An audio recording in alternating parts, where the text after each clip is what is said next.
Hey, thanks for joining me. We're going to continue with Frank Miller's Sin City, The Big Fat Kill. Uh, Love this series. Had a great time reading it when it come out. All of Frank Miller's Sin City stuff I've been a big fan of and enjoyed every one of them. And we've already gone through issues 1 through 3. I've done these in individual single videos. I'm just going to do the final 2 in one video. It's kind of interesting to me. I thought that Frank Miller and Sin City itself would kind of get more interest in terms of views on the channel, but no one's really responding to these books. It's kind of interesting. I don't know why. I would have thought for some reason in my head that the Sin City stuff would be something that people would be interested in hearing me talk about as opposed to X-Men or Batman or Spider-Man or something. I don't know. It's kind of interesting. There's no keeping track of what would work as far as a video and get some attention. It's weird. I can't explain it, but I've done issues 1 through 3. They're on the channel. Feel free to look them up if you want to kind of, if you haven't seen these and are curious about what is happening previous to this. But we're going to start with book 4, and we'll do issue 5 as well. I like how all of these books have a little kind of text on the beginning. Like it'll say, sometimes standing up for your friends means killing a whole lot of people. That was on book 1. Book 2, it says, a good kill takes a long time. Book 3, killing's easy. It's getting rid of the bodies that's hard.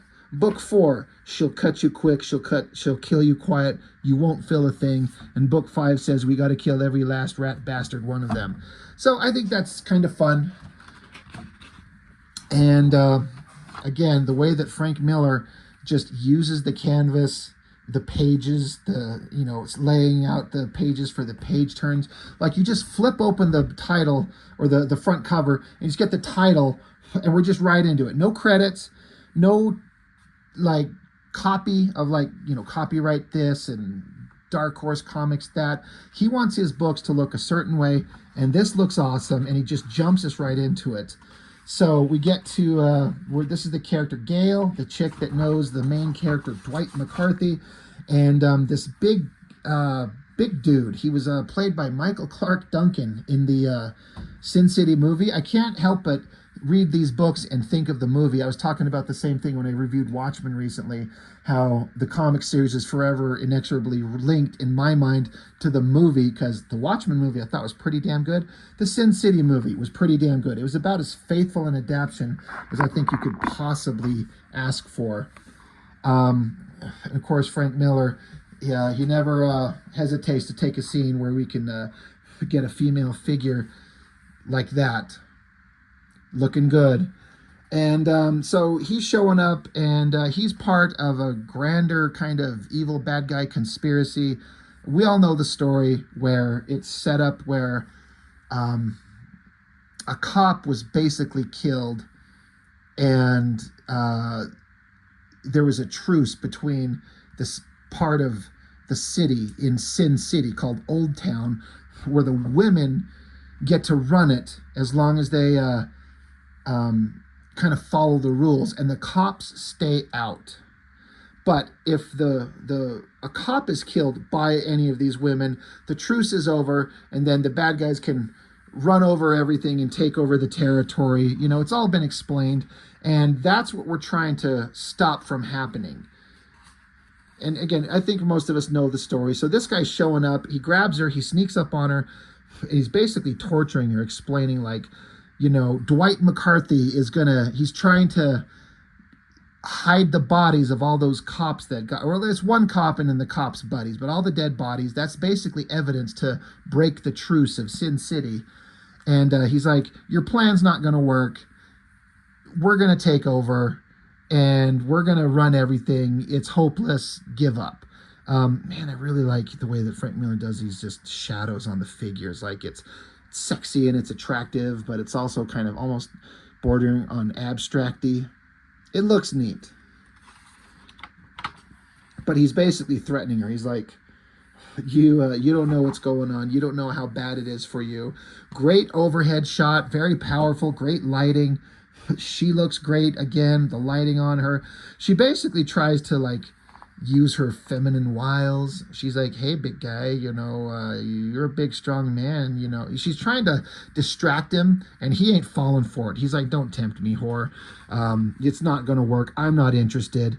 And he says, shed a tear for Dwight McCarthy if you must, for by now he is surely dead. And the last issue ended, pulling it out here, he's got the bodies in the back of this car, and he's taking them to this abandoned tar pit, like amusement park attraction that's been shut down for years. But at the last moment, while he's trying to push the car into the tar pits, he gets shot. Boom. That's the last we saw of him. So now we're cutting back to these dinosaur mannequin things that were part of this attraction that's been shut down. I feel like Frank Miller just wanted an excuse to draw dinosaurs, and I'm kind of perfectly fine with that. Like, why not, right? Especially dinosaurs in the rain. It's gonna look awesome. So he's going to put a giant T-Rex in front of the car that poor Dwight's trying to push up a hill. He's pissed off because the car ran out of gas. The girls didn't gas it up. He's pissed off, but he's like, I'm almost there. We're right here. If I could get this thing into the tar pits, the evidence is hidden. Danger is over. But we're getting kind of a few moments before the end of last issue. We're seeing a sniper up on the top of this dinosaur head. The same shot. I think it's the same page. Did he just repeat that? I'm pretty sure he did. Let's see. Yeah. I mean, why not, right? Just repeat the page in the book. Fuck it, why not? It tells the story. But yeah, they got Dwight in the sights. Takes a rifle shot to the chest. Dwight's dead. Drops to the ground. Eyes open, he's done for. And then you see these 4 kind of reverse silhouette shots of these guys coming. Again, I keep almost saying Eric Larson because I just got done reviewing a couple issues of these Spider-Man books. I was saying Eric Larson's name a lot. I keep meaning to say Frank Miller, but I keep almost saying Eric Larson. So if I make that mistake, forgive me. Anyway, Frank Miller, again, he's just leaning into this opportunity to draw dinosaurs. Why not? If you're going to do your own comic series, make it what you want it to be and make it fun. But these guys show up and they're talking about, I can't fathom these Americans always whining and weeping and wailing going on about how bad it is. This is a fine country, a grand country of the guiding light of the modern world it is. So they're obviously probably hired muscle from some other foreign country is the implication. So they are there to take out Dwight and get the evidence. So you get this cool shot of all 4 of their faces. So they're talking about how this is a hit job that they're doing and they're going to get paid a fortune in money. This is great. They look inside the car and find the head or the body of the dead cop that they want. That's the evidence that they need. They're like, okay, great. Everything's good. This is all we need. The Dwight's down. We've won. So one of these people, they're checking Dwight's body, and they're looking for the cop badge that belongs to the dead cop here. So they're checking on Dwight, and they pick it up. This silhouette shot is actually really hard to read. It's kind of impossible to see what we're seeing here, but they basically say it's the badge of the cop, but oh shit, the badge deflected the bullet. So when he got shot, the bullet luckily hit the badge. So Dwight, he's not dead. He's up, got his guns out.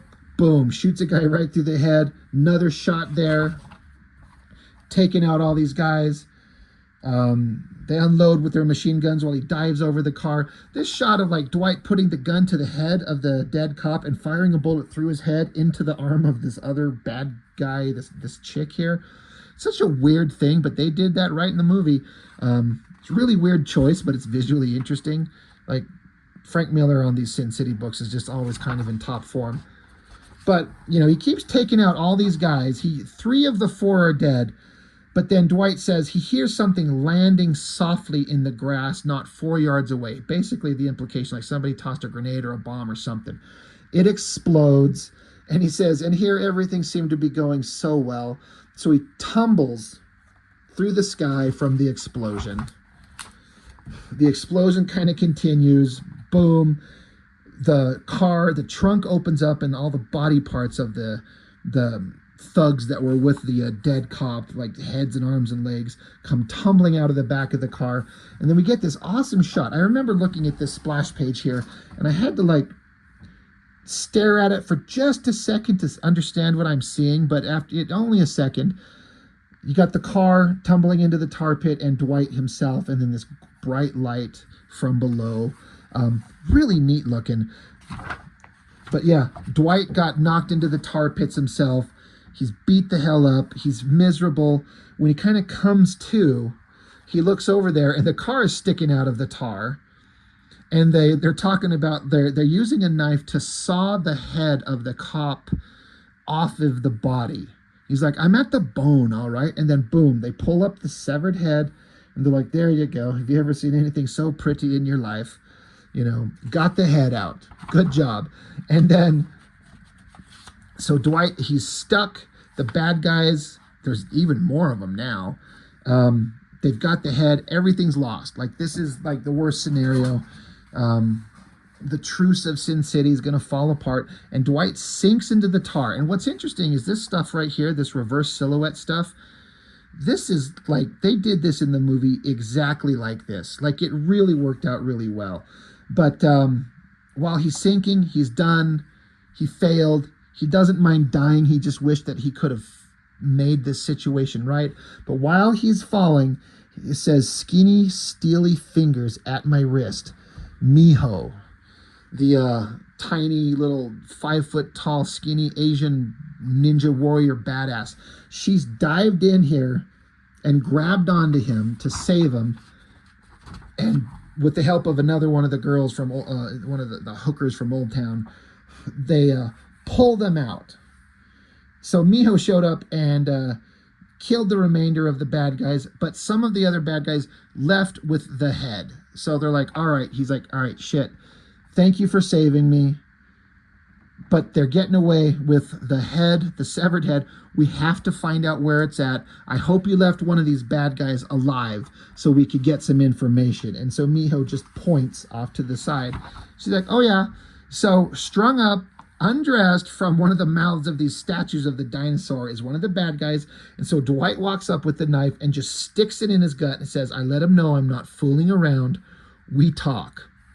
To be continued. So again, I think it's great. Frank Miller was just, it feels like he's just having the time of his life on these books, drawing what he wants, telling the kind of stories that he wants, and just having a great time.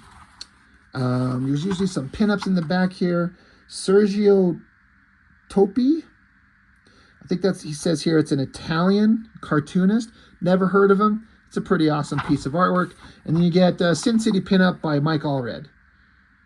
So that looks awesome. So yeah, that is book 4. Let's wrap it up in book 5. What's going to happen? How is this whole thing going to go down? This is awesome. We get the big fat kill, but in this kind of like this font that it's obviously what this is showing. This is previous to Frank Miller doing the 300 series, which is really cool. I really love that series. And again, the movie did it really well. But this is referring to the 300 Spartans. So it's kind of an indication of like where Frank Miller's head was and stuff he wants to talk about. And this, the big fat kill, I was going to say it's like a Greek font, and that's like a dumb thing to say. I don't know a Greek font, but the font is very similar to like the way that the 300 series would look. I don't know what that is, but it looks, that's what my mind's like. That's the same thing from 300. It's about a bunch of Greek Spartan soldiers. So whatever it is, he, you know, has that font working here. But he basically gives a breakdown of King Leonidas of Sparta, blah, blah, blah, fighting the Persians. And the way that they win is by choosing a careful place to fight, specifically, selectively choosing the battlefield, that being the hot gates where it funnels everything down into a skinny area. And so even though the Spartans are outnumbered, they basically turns it into a more of an even fight. And that's alluding to the way the book ends here. So we pick up with Dwight, Miho, and Dallas is the name of this other girl. You know, they're ones who pulled them out of the tar pits. They got some information out of the guy. They're like, we know where they're going, what direction they're headed. So we have to chase him down. We have to stop him. So here's the bad guys in a car. Here's our heroes trying to catch up with them, which they do. I think it's funny that Frank Miller just decided to just throw in a random like excavator machine here, just sitting here with its arm in the air. I mean, why not, right? I mean, why not? But here comes the car with our heroes coming down the hill here. Bad guys with the severed cop head there. Crash right into the car. You know, Dwight's yelling, yo, don't crash into them. Hold on, just slow down. You know, it's not the ideal situation. But crashing into the car, the severed head goes flying by. Dwight sees it. He's like, the head was so close to me, I could have almost reached out and grabbed it, but he didn't. So they stop. The girl Dallas jumps out of the car, but she gets shot down instantly by the bad guys. Miho jumps up, throws her little favorite swastika-shaped like throwing star that just carves people apart.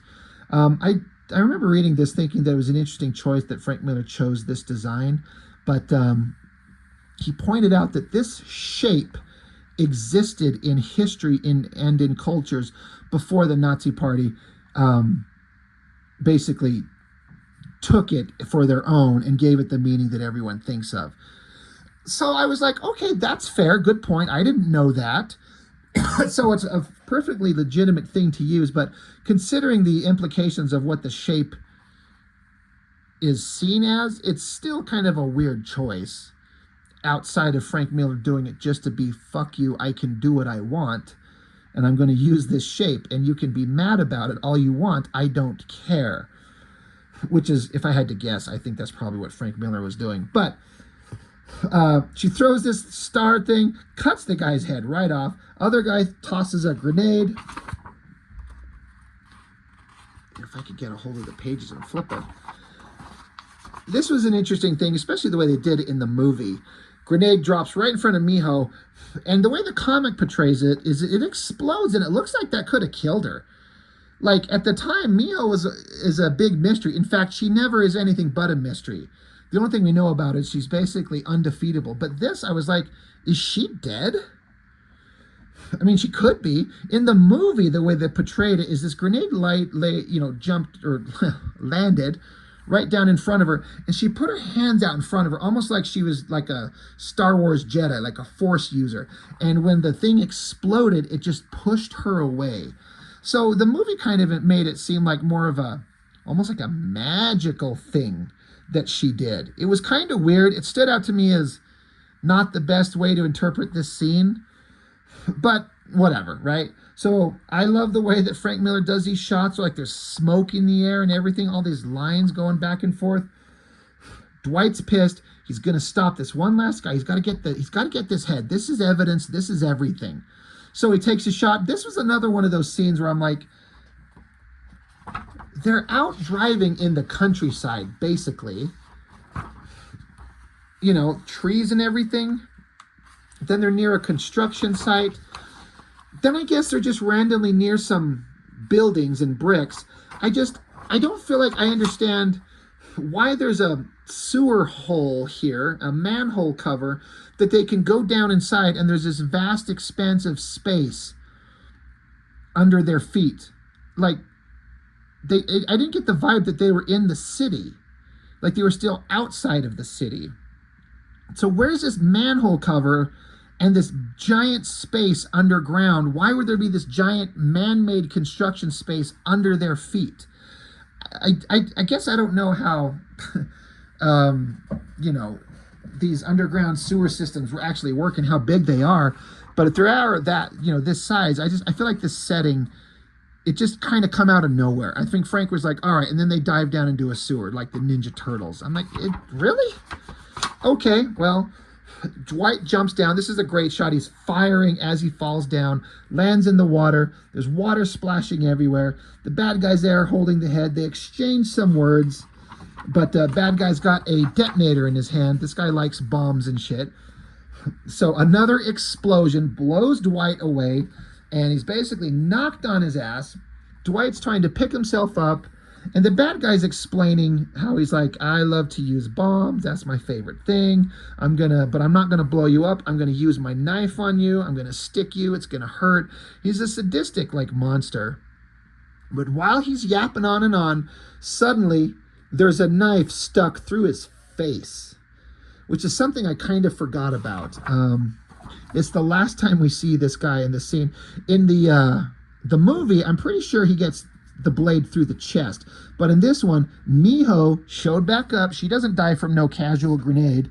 She's basically unkillable and undefeatable. And she stabs him, and it comes out the front of his face. Like, let me bring this up there close. So that's interesting, but they didn't do it through his face in the movie. But yeah, Dwight's like, deadly little Miho. You won't feel a thing, not unless she wants you to.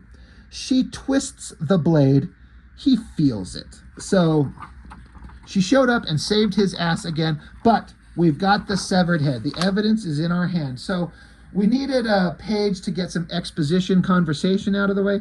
So Frank Miller wants to draw more tractors. So there's a bulldozer in the rain. It looks awesome. It's a weird choice, but it's awesome. So Dwight's worried about his girl, Gail, who was at the beginning of the last issue. She got captured. Dwight's got a plan. He's like, okay, this is what we're going to do. We got a plan. Cut to a scene back in Oldtown. There's this building, and we basically hear some torture happening. And Gail is strapped into a chair, and she's being tortured by this guy while these two guys are watching. Interesting thing is that, again, I refer to the movie. This guy with the beard was not in the movie. In the movie, when she got captured by this big guy, Manute is his name, he's the one who's torturing her, not this random bearded guy. Now, I don't care. That's just kind of like another character to show up. And when you got Michael Clark Duncan in the role, he didn't really have much else to do. So I can see that they're like, well, let's just have him be this role, since last time we saw him was with her. So it makes sense in the movie, actually. It connects them all. It actually works out really well. But it was kind of an interesting, like, once I reread these books here, I was like, oh yeah, whoever this guy was, wasn't in the movie. Love this shot of the girl strapped down to the chair with her hair off to the sides. Her arms are bound behind her, the lighting across her chest in this dress. It looks great, but he's basically causing her intense pain with just his bare hands. And they're talking about, I haven't even used my toolbox yet. I haven't even gotten out, like, my tools. I'm just using my hands to torture you. And then, of course, we find out, as was kind of established in the previous issues, that this chick, this one girl who's from Oldtown that's supposed to be with all the girls, she betrayed everybody and ratted them out. That's how the bad guys know what happened. Her name's Becky. And so you get this scene back and forth of Becky and Gail just yelling at each other. You know, Becky's like, they were going to kill my mom. Just do what they say. It doesn't have to be this way. So they just scream at each other, just, you know, having these characters have the opportunity to say what they need to each other. Great artwork from Frank Miller, of course. Then he has Gail literally bite into Becky's, like, neck and makes her bleed. She's freaking out. I love the silhouette shot right here, especially the bug eyes on Becky. She's like, oh my God, you crazy whore. You could have ripped my throat out. And Gail's like, oh, it'll be worse. Trust me, when I get the chance. So Manute, he's there, and he's like, all right. They're basically like, all right, kill this girl. We're done with her. And so this bad guy who's here, who's got a little Nazi swastika on his forehead, he was kind of a funny character, the few lines he had in the movie. They actually did this scene coming up exactly perfectly in the movie. It was really interesting. But they're like, all right, well, we don't need this girl anymore, so kill her. And so Nazi bad guy's like, oh, this is great. He's like, can I take her someplace private? I don't usually get this kind of opportunity.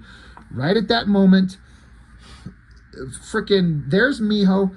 Why is she up in the bucket of a bulldozer shooting an arrow? It's a really like, how is this related to the scene? Did they drive a bulldozer to the place where all these bad guys are? It just visually looks interesting. But she shoots an arrow through the window into the guy. He's like, hey.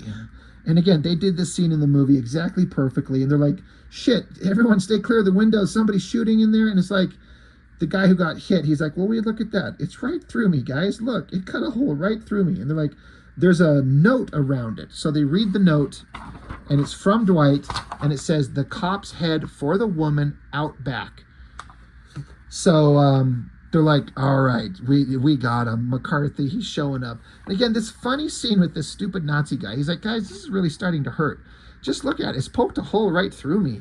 And he continues, while no one else gives a shit. They're only concerned about the situation with the severed cop's head and all that. This guy's trying to get them to be like, hey, guys, don't you think maybe somebody ought to call a doctor for me or something? This isn't the kind of thing you can just ignore, guys. And they're totally ignoring him. He's just like, guys, cut to another shot. Miho in the air, shooting an arrow through the glass, through his throat, killing that guy.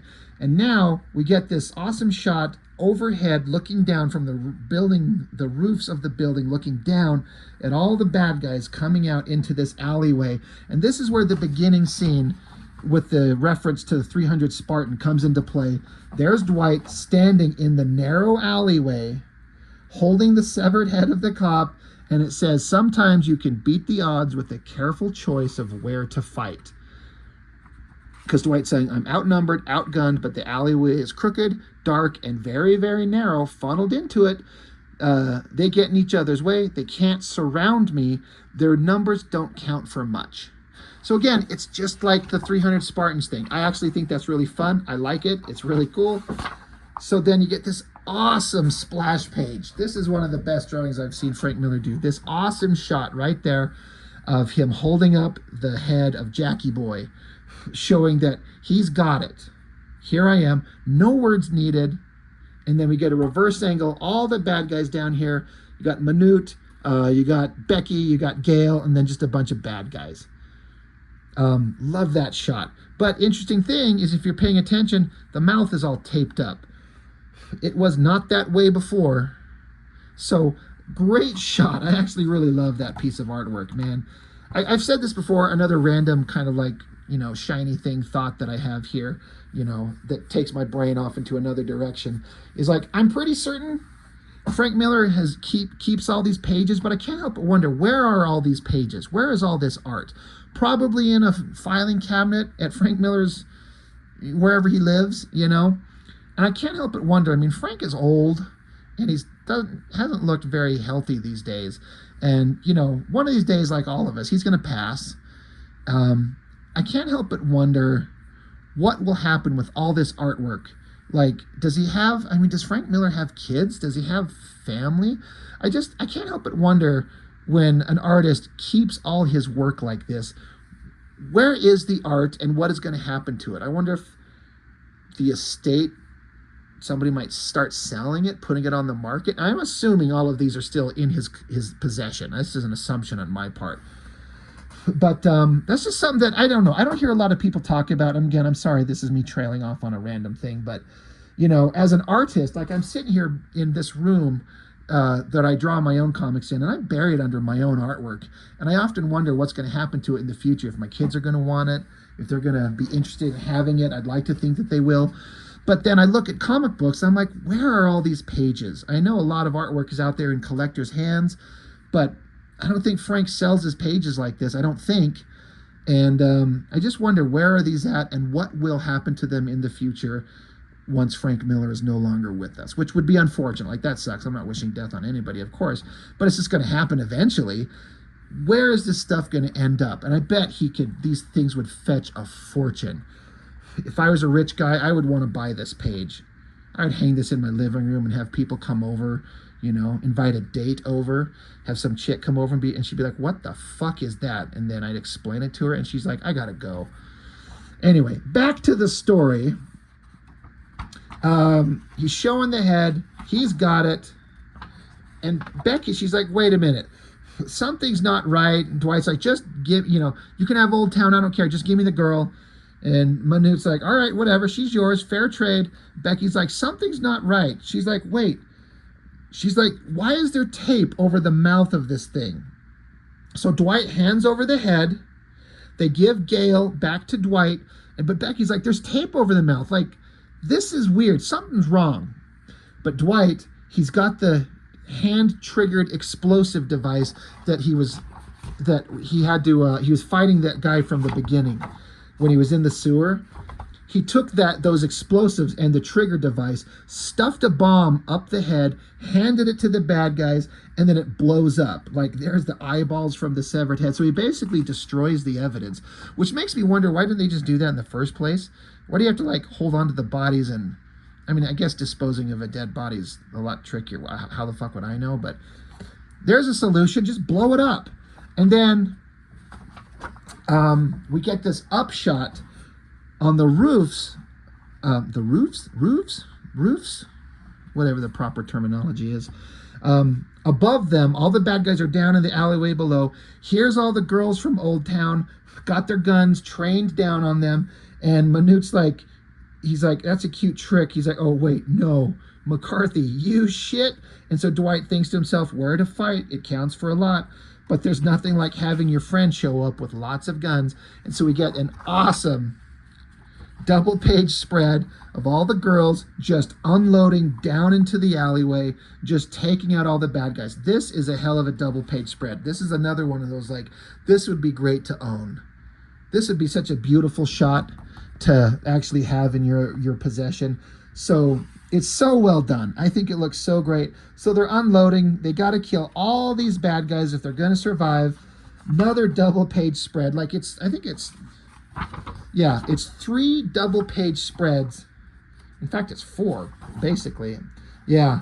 To end the book, on a big visually climactic scene, it's just double-page spreads to, like, have the final scenes of this story wrap everything up. So here's all the bad guys just getting riddled with bullets. An interesting thing in the movie, Becky here, like in the comics, she gets shot to death too. She dies with the rest of them. In the movie, she actually ducks out of the way and survives, but then gets wrapped up by getting captured by another character at the end of the movie later. It doesn't really matter, but interesting how they all get shot to death, mowed down. And then another great spread of Dwight and Gail just unloading. And the figures look great. I love the hazy smoke. And it's so weird. This is a wild thing. This is just black and white. The white here and here and here is no different than the white anywhere else. But because of the way the line work is working, and you know that they're muzzle flashes from the gun, somehow that shit is brighter and glowing than any of the other whites in a weird way. It's so effective. Like, you can do some neat stuff with black and white comics. This is awesome. I think it looks so great. And that's how it ends. It just ends as they're just like killing the bad guys. Problem solved. Oldtown is safe. We can go about our lives. And it just ends on this great double-page spread. So awesome. Love it. And then in the letters page, Frank Miller reprints a transcript of a speech he gave to Diamond Comic Distributors Retailers Seminar, June 12th of 94. And it's a big, long kind of breakdown of his thoughts on creators' rights, respecting the people who made the works that the big companies profit from. It goes on and on and on. I think he's kind of right about everything. It's like, you need to respect the people who make these things, because you guys are all these companies are trying to make money on all these characters and these books. You know, Jack Kirby is brought up as a guy who created an endless, array of characters. But then did he get taken care of? Not until the very end of his life. He does talk about, let's see. He says, for decades, rotten business practices caused a steady, slow brain drain, driving talent away one by one. One by one, each individual artist or writer more or less replaceable, there were always new kids to come along and feed the machine. And then along came the ringmaster, Todd McFarlane, and his amazing friends. Instant millionaires, I'm told. Their popularity at a fever pitch. They had it made. They had money. They had fame. They had no reason to leave, except that they were smart enough to realize that the best you can get under work made for hire, is the status of a well-paid servant. So they left. Brilliantly, they left all at once. Consider this. Todd McFarlane and his pals turned their back on guaranteed wealth, guaranteed fame. They risked all of that on something that had never been tried before, an imprint that represented a group of artists rather than a bankroll. And it was a gamble, and it never seems that way when a gamble works out. But I'm sure Todd and Jim Lee and Rob Liefeld each had long nights where they wondered if they'd made the biggest mistake of their lives. They gambled and won. They shattered the work-made-for-hire mentality, showing how unnecessary it is. Even more surprisingly, they broke Marvel's stranglehold on the marketplace, and the kids went with them. And people hate them for it. Consider this. The best-selling comic book in the country is creator-owned, and artists aren't celebrating? Too many of us are acting like galley slaves complaining that the boat is leaking. Consider this. I wrote an issue of Spawn and was called a sellout, but nobody called me a sellout when I did Dark Knight and made more money from Batman than Bill Finger, Jerry Robinson, and Dick Sprang ever made combined. Consider this. Because of Image Comics, artists enjoy new opportunities and are paid better, even at Marvel Comics. And no one said, thank you. Let me be the first then, gentlemen. Thank you.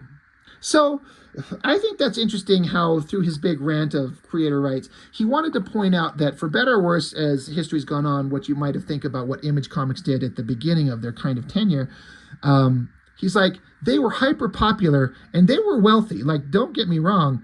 Marvel was paying Jim and Todd and Rob very, very well. They were rich.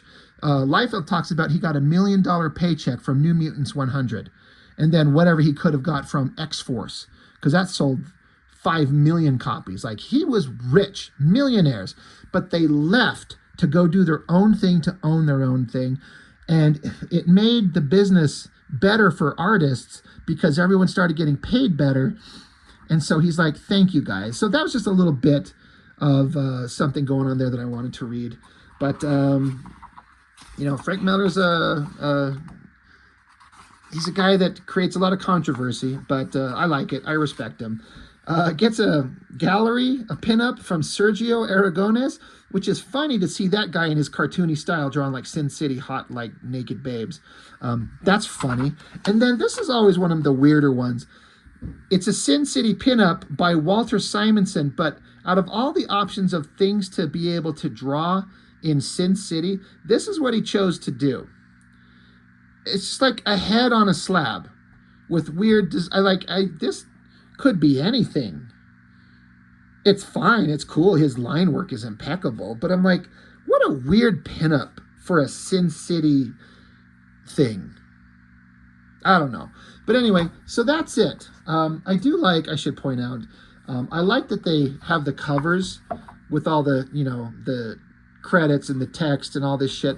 But on the back of the books, they print the covers just without any of that stuff all over it, just so you can see the artwork on its own, because you don't usually get to see Sin City in color. But these are awesome. So anyway, that's it. That's the end of the Big Fat Kill. There's the Hard Goodbye, the first one that I want to look at. There's That Yellow Bastard, which might be my favorite one. Hell and Back. That was another great one. Like, I've got all the Sin City stuff. We'll look at them all eventually, but I just wanted to get through this one. But like I said, I'm kind of surprised. The Sin City stuff doesn't get a lot of kind of response on the channel.